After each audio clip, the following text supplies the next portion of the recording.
What's up, guys? I'm here to make your monster running lives more efficient. Whether you're homebrewing a monster and you're thinking about what things to write down, or you're taking a basic stat block for something you're going to run, rules as written, and what things do you need and what things do you not need. You want to run off however many monsters you're dealing with as smooth as possible. So here I got you right here. This is my monster creation template and an example right next to it of something I've homebrewed up. I took the giant ape from the normal giant ape rules as written, and I beefed it up, and there's, I guess, some homebrew stuff to glean from this as well. But really, I want to show you the minimum you need to write down to be able to run monsters off super efficient. So let's get into it. The monster template right here is the size and type. I don't necessarily mess with alignment right here unless that's extremely necessary in your games. I cut that out. Armor class, obvious. Hit points, obvious. Now, I will say with the hit points, I try and keep them in increments of 5 or 0s. I try and keep them nice and rounded off. It's easier to remember. It's easier to write down, whatever. Another bonus thing right here, I add up my health whenever I'm running a monster. If I start at 0, I know it has, for the sake of this giant ape, it has 150 health. I have 0 written down right next to it. I just have giant ape on my little sheet, and that's it. As soon as they deal damage to it, I write down and I add it up because it's easier to add. I'm a math teacher, I should know this. It's easier to add than it is to subtract. So just keep adding on to that health pool until you get to the point at which it dies, and then it dies, and you also know half health and all that kind of stuff from there.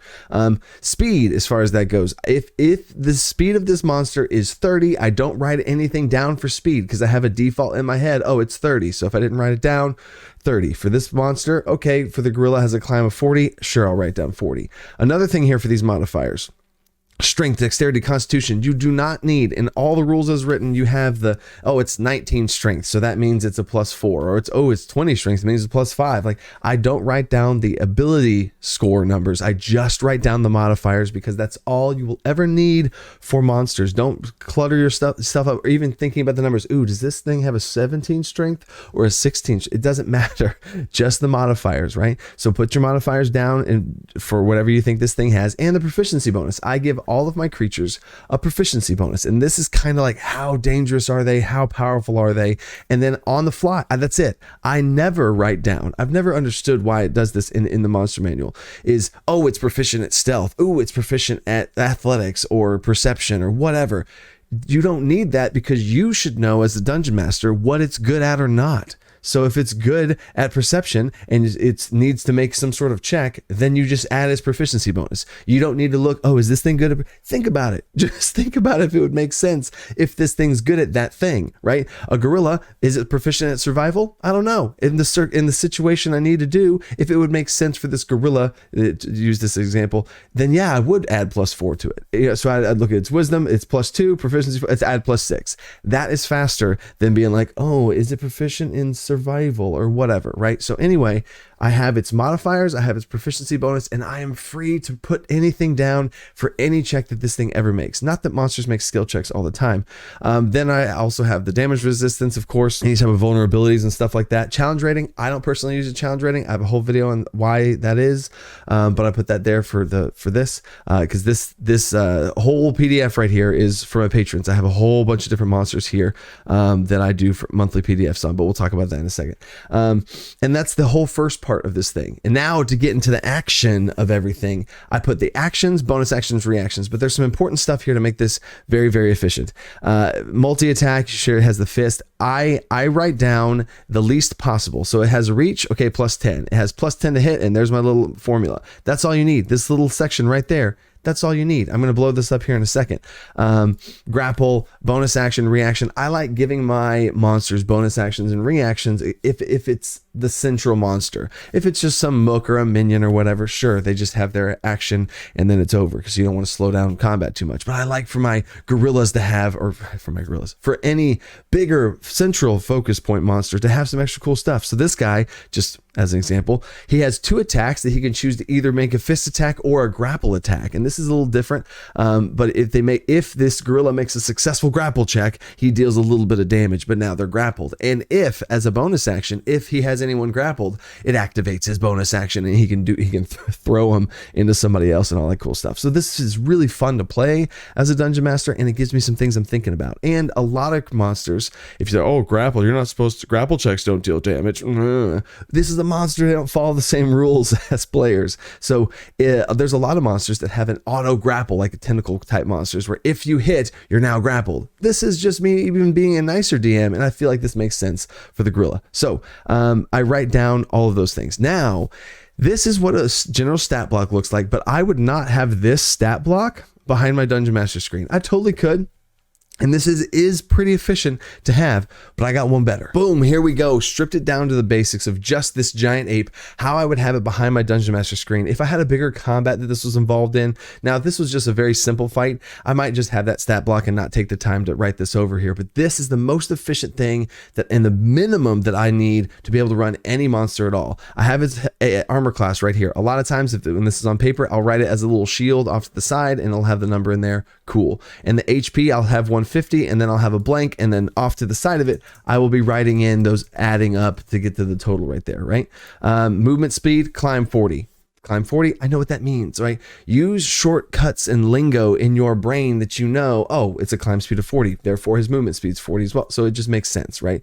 Write the least amount down possible, but don't confuse yourself being like, what did I mean by that? You don't want to run into that. And then here's the 6 numbers listed off, boom, in order. I know the order of strength, dexterity, constitution, and all the other stats. So they're right there, and that's fine. And I just have them in order. If you want to write STR next to it or whatever, you can do that. Proficiency bonus 4. And right here is everything I'll need to be able to make skill checks or even saving throws or whatever it is, right? And right now, I didn't write down this gorilla's saving throws, but if it had to make a strength saving throw, it'd be proficient at it. I'd add plus 10. You know what I mean? So any type of defensive things, a physical resist. Now, and I have physical resist 5. I have a whole video on the Pathfinder resist system that you can use as a little homebrew here, or you could just make it resistant to physical damage and take half damage from all physical, whatever.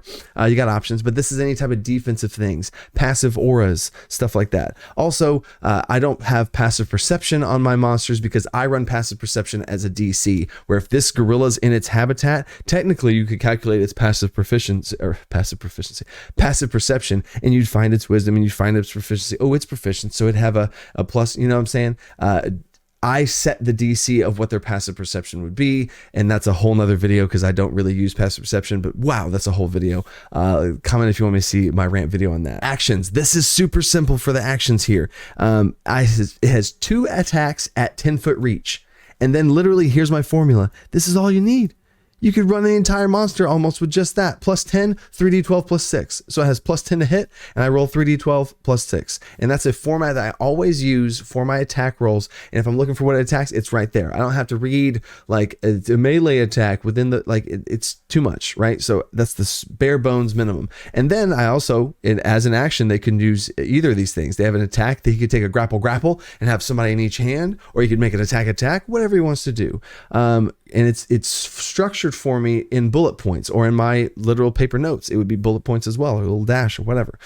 Grapple with advantage plus 10, and there's the damage. It's very intuitive what I'm trying to tell myself in the future when I'm running this thing. Bonus action, BA's bonus action, you throw him 30 feet and it deals that much damage. Makes sense. Reaction, 50%, ape ads run in and they get he beats his chest and yells and everything. A bunch of little mini monkey minions come running in. However many, I don't know. It depends on the fight. It depends on the situation, right? They each have 1 health, and I put quote here because they have the same armor class as this guy, 12. Sure, why not? And this is their little formula. Plus 4, 1d6 plus 4.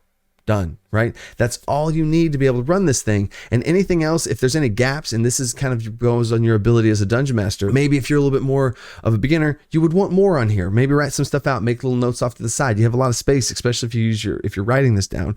Have little notes to help yourself out. Or I've ran monsters with less than this, and you just have the basics of what you would need for balance purposes or ideas, and then you just run the rest from there. And maybe you don't know how the throw works, and they have to make a strength saving throw, but I would say they're already in the hand. So anyway, you can run this however you want and give yourself as much or as little as you want to be able to make running monsters as efficient as you can. So if you're interested in more stuff I got on monsters, I actually do have a lot. I have free PDFs you can download over on the DM's Guild. Literally, they're free. Don't spend money on them. I would rather you save that money if you want to get even more out of monsters and join my Patreon. This month is March Monster Madness over here. And I have tier 1 is the Build a Baddie system I did a video on last last week. I have a full 100+ monster abilities here, a chart you can make monsters with on the fly, and then I have all these different monsters with custom art from artists that I have that does an amazing job.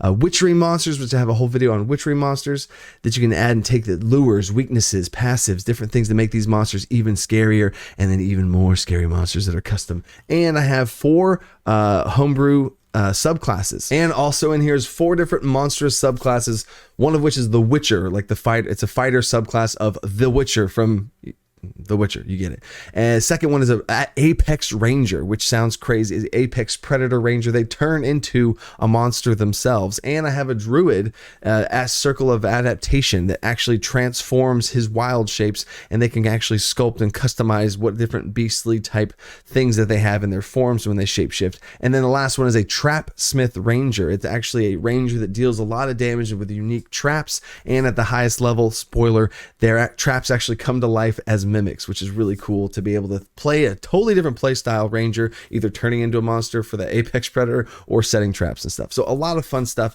Every single month I have PDFs over there. If you haven't heard of it already, go check it out. The support really does help do this type of stuff more and more. I'm able to make PDFs like this, 3 PDFs every single month with custom art in there that you just saw. And I can give you guys more resources and tools to help make your lives easier as dungeon masters or inspire you to create some more homebrew stuff. And I put the money right back into the channel so I can hire an editor to edit my videos, so I can make 2 videos a month now and have people to be able to make these PDFs look really, really good. Each of these PDFs stay up on my Patreon for 2 months at a time, so you can join whenever. But if it's after that time and you're watching this in the future, you can pick these up over on my website that's about to be released here soon. But if it's in the future, it already has been released. So until next time, stay creative, think outside that box.